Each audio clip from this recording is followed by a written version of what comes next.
Those in need receive money for free food from the federal government. And here in Wisconsin, some legislators want a say in what these individuals are buying at the grocery store.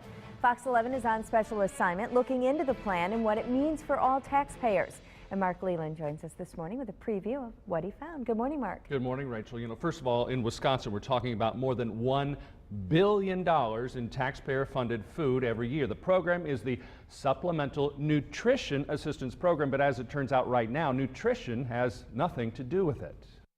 The federal program providing millions of people nationwide with money to buy food is called SNAP. But the federal government has very few restrictions on what those in the program can buy with their taxpayer money. Basically no alcohol or cigarettes. But items that have little or no nutritional value, like snack chips and sodas, are okay. I think people should be able to choose for themselves. You know, I don't think that's fair. State legislator Dean Crawford of Neenah points out, though, making poor food choices can lead to obesity and other health problems. And that could lead to even more costs. And if they end up with a child who's 300 pounds or with juvenile diabetes or obesity, then you and I as taxpayers, we end up paying for them again in the healthcare system.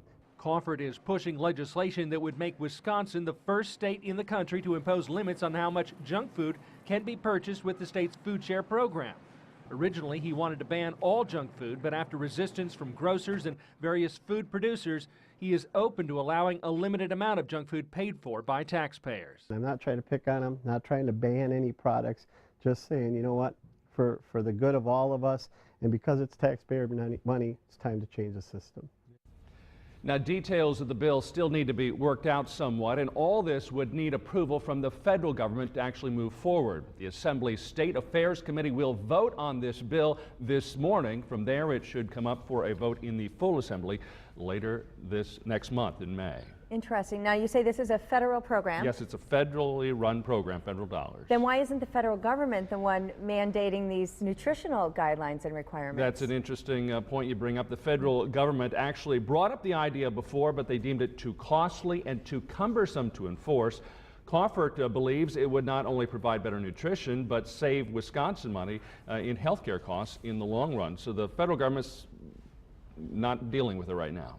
And other than those using the program, any other resistance? Well, the, public opinion, first of all, seems to be on Crawford's side, but the soda and the snack food industries are strongly opposed to this. They stand to lose a lot of money if the measure is approved in Wisconsin, and even more if it eventually goes national. We'll have more on what's at stake for them, as well as what's at stake for taxpayers, coming up in our full report tonight at 9.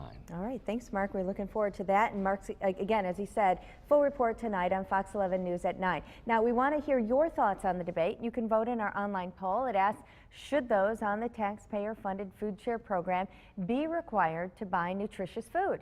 You can choose yes, no, junk food or soda, allow some junk food and soda, or no, those eating the food should decide. Just go to fox11online.com to cast your vote. Good day, Wisconsin. We'll be right back.